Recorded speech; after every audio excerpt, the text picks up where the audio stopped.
Hello Technolovers, pasukan Cakrabirawa sering dikaitkan dengan peristiwa gerakan 30 September 1965 oleh Partai Komunis Indonesia atau biasa disebut G30 SPKI.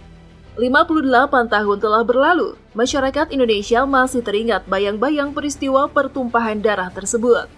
Tragedi G30 SPKI menjadi catatan penting dalam sejarah bangsa Indonesia, sebab banyak pahlawan revolusi yang gugur pada peristiwa berdarah tersebut.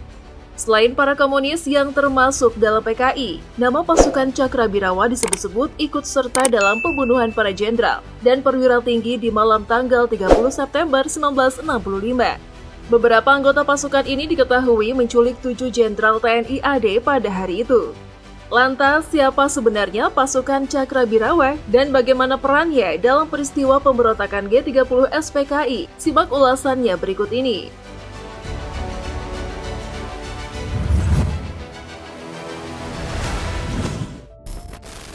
Sejarah pembentukan pasukan Cakrabirawa. Sejarah Cakrabirawa bermula sejak Presiden Soekarno mengalami beberapa peristiwa percobaan pembunuhan. Salah satunya ketika Salat Idul Adha pada 14 Mei 1962 dan berbagai sejumlah aksi percobaan pembunuhan masing-masing terjadi pada 1946, 1957, 1960, serta 2 kali pada 1962.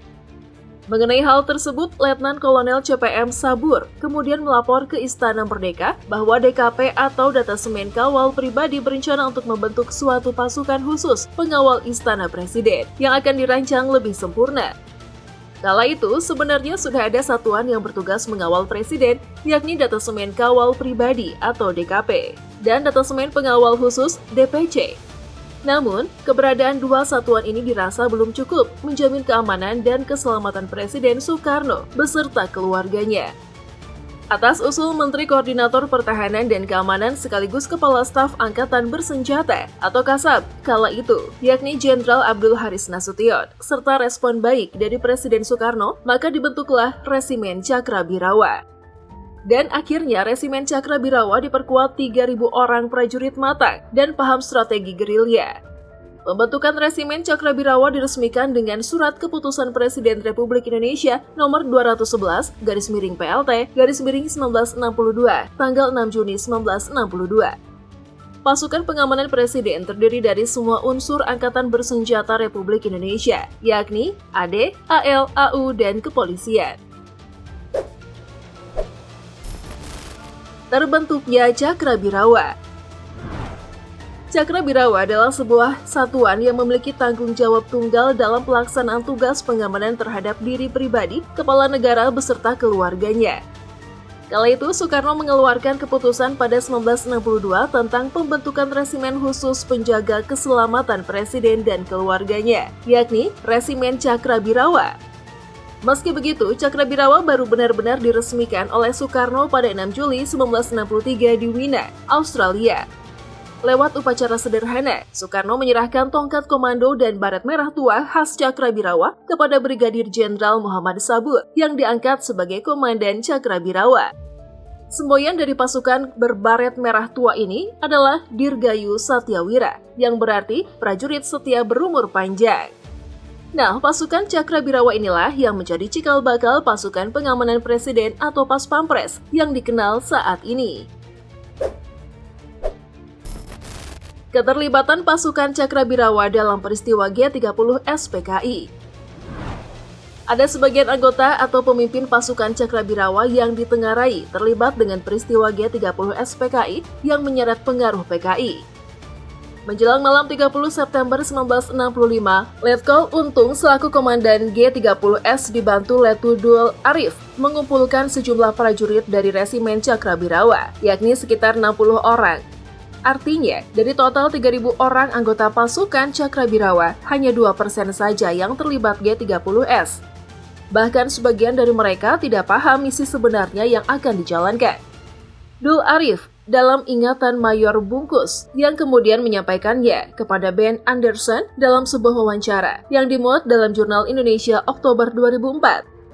Bungkus menerangkan bahwa penangkapan itu adalah perintah dari komandannya, Dul Arif, dari atasan tertinggi Kolonel Untung. Artinya tidak ada hubungan Cakrabirawa dengan PKI terkait penangkapan itu, menurutnya. Tengah malam 30 September 1965 atau dini hari 1 Oktober 1965, puluhan pasukan Cakrabirawa bergerak menjemput paksa beberapa perwira tinggi AD dengan dalih mereka mendapatkan panggilan untuk menghadap Presiden Soekarno. Beberapa jenderal AD termasuk Ahmad Yani, MT Haryono, R. Suprapto, D.I. Panjaitan, Suwondo Parman, dan Sutoyo Siswomiharjo menjadi korban dan gugur akibat peristiwa G30S 1965.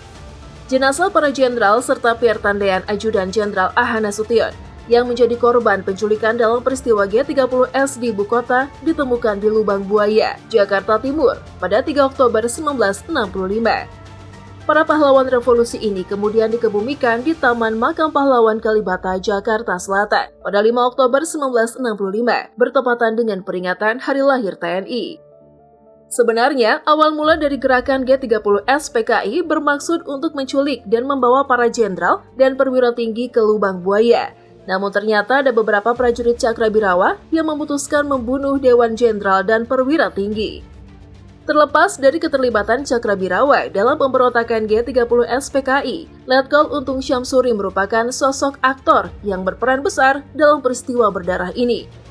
Dilansir laman sumber belajar Kemdikbud, Letnan Kolonel Untung atau yang kerap disapa Letkol Untung disebut sebagai pimpinan kunci dari peristiwa G30S PKI pada 58 tahun silam.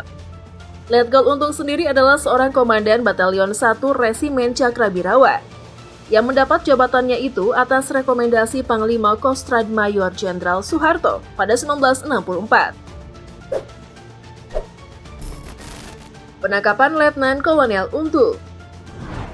Akhirnya, setelah peristiwa pemberontakan itu, Mejen Soeharto pun melakukan usaha dalam penumpasan G30S PKI. Dalam kejadian tersebut, Soeharto menumpas sejumlah pihak yang dianggap terlibat dan bertanggung jawab atas terjadinya peristiwa G30S PKI, termasuk Letkol Untung. Operasi penumpasan ini berlangsung sehari setelahnya, tepatnya pada 1 Oktober 1965.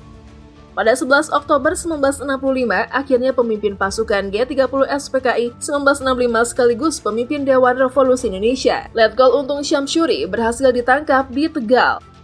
Untungnya, operasi penumpasan tersebut berhasil menangkap Untung sebelum ia melarikan diri ke Jawa Tengah. Pada masa pemerintahan Orde Baru, pasukan Cakrabirawa tercoreng karena aksi penculikan jenderal pahlawan revolusi yang dimotori oleh Letkol Untung dan Letu Dul Arif pada masa G30S PKI. Hal ini menyebabkan Cakrabirawa dibubarkan pada 28 Maret 1966 atas dasar surat perintah 11 Maret 1966 atau biasa disebut dengan Super Semar. Tanggung jawab untuk menjaga keselamatan presiden selanjutnya diserahkan ke Polisi Militer Angkatan Darat atau Satgas Pomad. Selanjutnya, pada masa pemerintahan Soeharto, Satgas Pomad diganti dengan Pasukan Pengamanan Presiden atau yang lebih dikenal saat ini adalah Pas Pampres, yang memiliki tugas seperti Resimen Cakrabirawa.